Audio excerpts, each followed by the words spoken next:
사용이 됩니다. 네. 네, 정유라 씨 지금 보신 대로 가벼운 차림에 종이 쇼핑백 같은 것에 뭔가를 들고 나왔는데 지금으로는 지금 이제 한 8시간 가까이 지났어요. 근데 어디로 갔나 이게 궁금한데 알고 보니 어머니 최순실 씨 소유의 강남에 있는 그 유명한 미승 빌딩으로 갔다. 지금 보고 계신 건물입니다. 저기에서 뭐 휴식을 취하는지 뭐 피곤하니까 잠을 자는지 누굴 만나고 있는지 모르겠습니다만 자, 이 미승 빌딩 특별한 인연이 있죠. 정유라 씨의 아버지인 정윤회 씨가 한 얘기부터 한번 들어보고 얘기 계속하겠습니다. 역사도 하여튼 원룸 2동 36개를 잡아서 장모님도 거기 사셨죠. 같이. 그때 꽤 컸죠. 압구정동 미스빌딩이 다 홀로 잡은 교회에 딱 있잖아요. 빨간 벽걸이 홀로서 나는 그러니까 나중에 이제 어쩔 수가 없으니까 이쪽 원 2개를 다 팔아가지고 미스빌딩을 진 거죠. 네, 저 미승빌딩이 바로 이 최순실 씨의 어머니가 사준 거고 임선희 씨가 사준 거고 또 최순실 씨 재산 중에 가장 덩치가 큰 바로 200억이 넘는 그 빌딩 아니겠습니까? 그렇습니다. 저 빌딩이 이제 운명의 지금 앞에 서 있는 거죠. 네. 근데 저 빌딩이 이제 6층, 7층에 이제 자기 살림집을 꾸려가 있었기 때문에 구속영장이 기각되니까 당연히 집에 가야 될 거 아닙니까? 지금 집에 가서 쉬고 있는 저 겁니다. 위에 보이는 저 위 2층이에요. 그렇죠. 네. 살림집을 이제 빌딩 안에 살림집을 꾸려놓고 있었으니까요.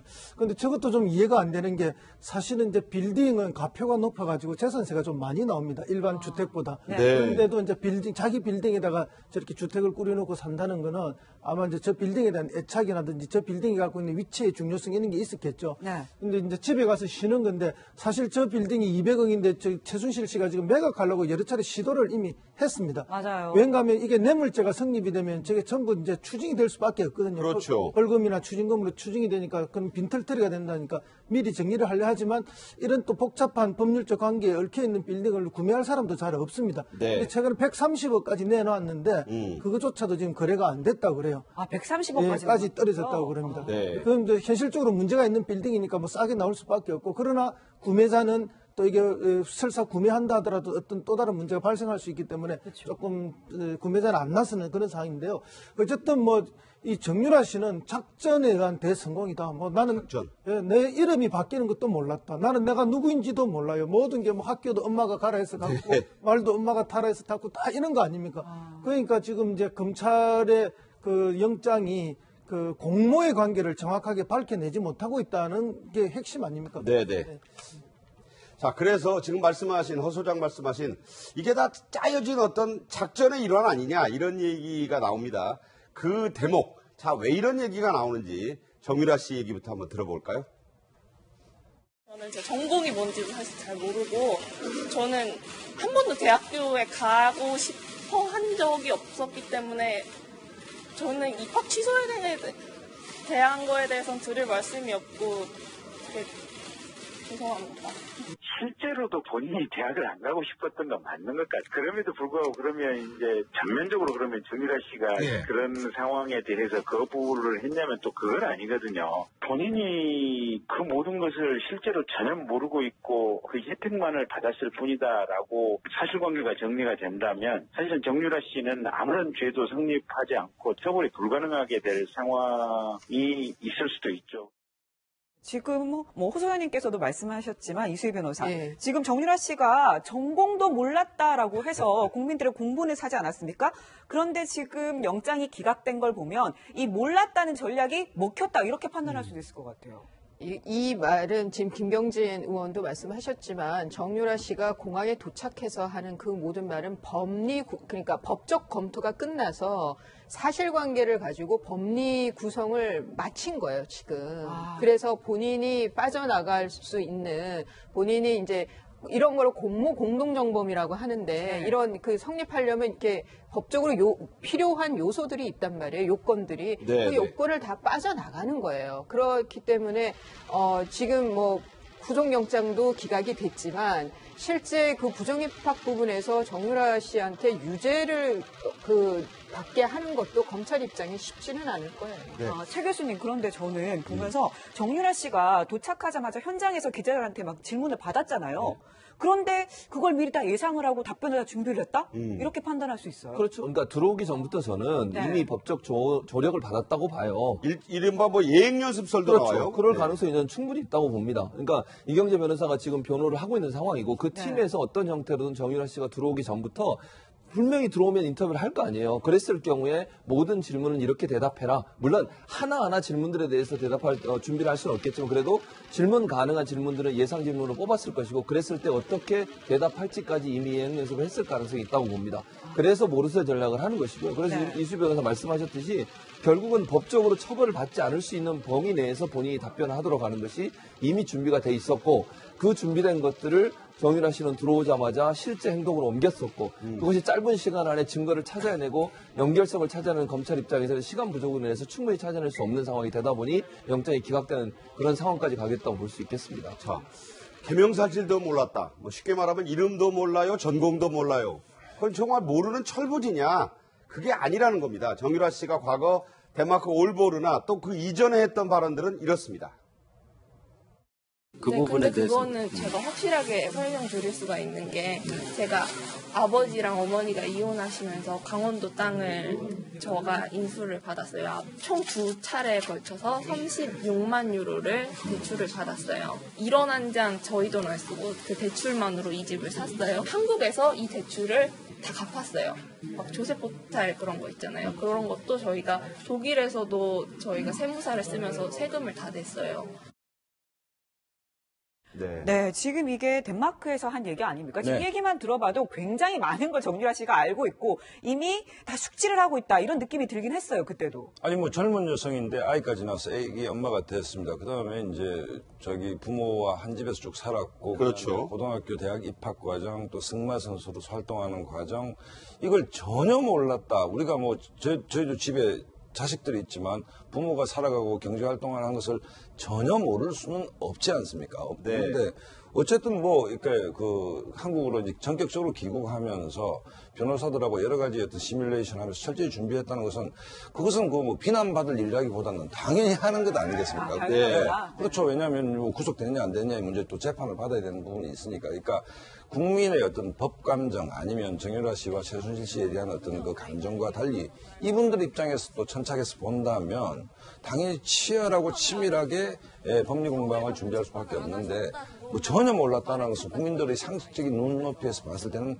이해가 안 가는 얘기죠. 뭐 제가 제 부모가 어떤 경제활동을 했고 이 건물이 있는데 이 건물이 대략 어떤 돈으로 샀고 이런 건 대충 알지 않습니까? 그렇기 때문에 뭐 본인이 알고 있고 모르고 있고 아는 부분 이거보다는 어쨌든 그 향후 검찰의 조사 그다음 재판 과정에 임하기 위해서는 귀국 시점부터 귀국 이후의 어떤 재판 전략은 상당히 치밀하면서도 그 다방면으로 좀 준비를 하고 임한다라고 봐야 될 것 같습니다. 네. 저는 그러니까 예, 예. 정유라 씨 입을 통해 가지고 최순실 씨와 박근혜 전 대통령의 사이 얘기를 좀 알고 싶어 하는데요. 관계 네. 얘기를. 저는 정유라 씨 같은 경우에는 엄마랑 뭐 이모들을 통해 가지고 좀 그 조작된 얘기를 들었을 수도 있다. 뭐 내 외할아버지가 뭐 개명을 몇 번이나 한 사람이고 뭐 사이비 목사였고 이런 얘기를 해줬을 리는 없는 거잖아요. 그럼 굉장히 미화된 조작된 정보를 갖고 있을 수도 있다. 그런 면에서 정말 이 정유라 씨가 최순실 씨와 박 전 대통령의 그 관계라든가 이전에 그 좀 거슬러 올라가서의 관계까지 제대로 정보를 갖고 있겠느냐. 네. 그 부분은 저는 좀 의구심을 갖고 있습니다. 네. 자, 이제 정유라 씨도 불구속 상태지만 재판이 시작됐습니다.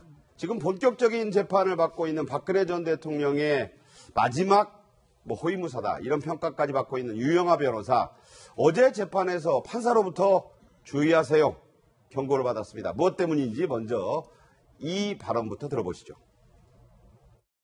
대통령의 국정 철학을 이해하고 그리고 박근혜 대통령을 존경하고 박근혜 정부가 정말로 성공한 대통령으로 자리매김되고 박근혜 정부가 성공한 걸 바라는 사람이냐 그런 의미로 친박이라면 저 친박 맞습니다. 누구보다도 친박 맞습니다.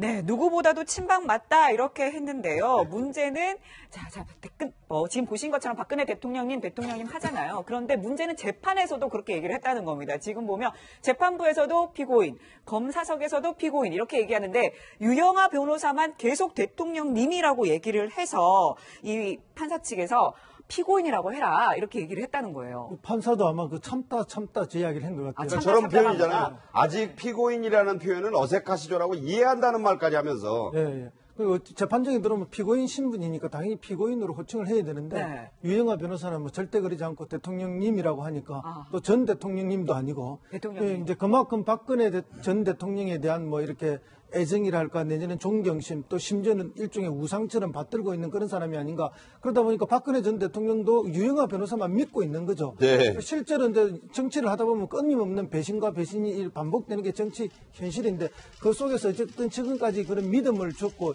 2007년 당내 경선에서부터 뭐 네거티브 대응팀 이런 걸 해가면서 이제 유영하 변호사에 대한 믿음이 굉장히 크기 때문에 유영하 변호사의 관계가 저럴 수밖에 없지 않느냐. 심지어 이제 뭐 이런 이야기도 하죠. 뭐 변상시라는 말이 생기지 않았습니까? 그게 뭔가 하면 이제 그동안 변호사들 내에서도 그만큼 또 권력이 독점. 일부 변호사 얘기하는 그런 거죠. 이야기죠. 네. 박근혜 전 대통령을 둘러싸고 나서 그런 이야기가 생긴 거죠.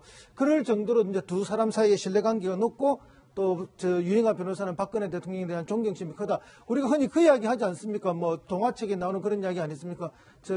백설공주와 일곱 난장이. 그 일곱 난장이들이 백설공주를 모시기 위해서 얼마나 힘이 듭니까? 네. 근데 그 난장이들은 아무도 힘들다 생각하지 않습니다. 정말 행복하고 뭐 정말 기분 좋게 모시는 거 아닙니까? 자랑스럽고 뿌듯하게. 아마 그런 역할을 지금 하고 있는 것이 아닌가 그렇게 보입니다. 뭐 동화 얘기는 비유적으로 쓰신 거지. 그렇죠. 유영하 변호사가 뭐 난장이다 이런 얘기는 아니라는 점을 분명히 말씀을 하고 계속 얘기를 해야 될 것 같습니다. 자, 유영하 변호사가 주의를 받자 즉각 사과를 했지만 이후에도 계속해서 이런 말을 썼는데 전영욱 전 의원이 그럴만하다라면서 과거 인연을 이렇게 소개했습니다.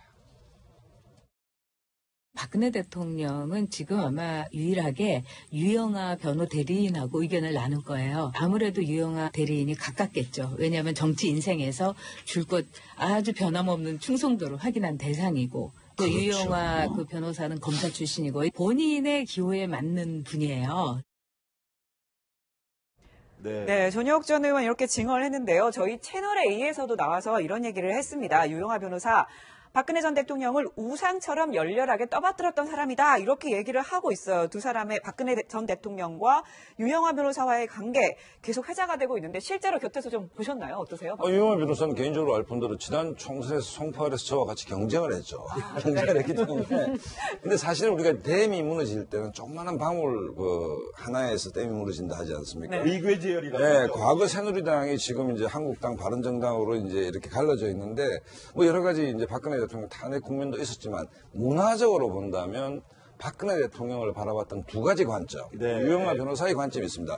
굉장히 충성심이 높고 심지어 그때 그 옥새 파동이 송파을에서 비롯됐지 않습니까? 그랬죠. 네. 옥새 들고 나르지. 네, 그러니까 유영하 변호사가 그 당시 이제 여론조사를 하면 굉장히 하위에 있었는데 이한구 공심위원장이 유영하 변호사를 전격적으로 발표하면서 이제 소위 새누리당이 무너지게 된 계기가 이제 거기서 됐는데 그 이후에 이제 자기 SNS 글을 보면 뭐 부정적인 의미가 있고 대통령에 대한 무한 충성심과 걱정을 얘기하고 있습니다. 그 측면, 그러니까 네. 박근혜 대통령을 정치적인 어떤 동지로 보느냐 아니면 일종의 어떤 신앙의 대상으로 보느냐 이 관점이 과거 새누리당 내에 두 가지 흐름들이 있었는데 그게 이제 당이 보수가 분열되는 하나의 그 어떤 단초가 되는 문화 차이가 아니었나 그런 면에서는 어떤 박근혜 전 대통령에 대한 충성심이라는 하나의 잣대만 놓고 본다면 유영하 변호사를 따라갈 사람이 그리 흔치 않다라고 생각이 좀 듭니다. 따라갈 사람이 없다. 네. 이제 정유라 씨의 불구속 재판까지 해서 국정농단 게이트의 재판 계속될 텐데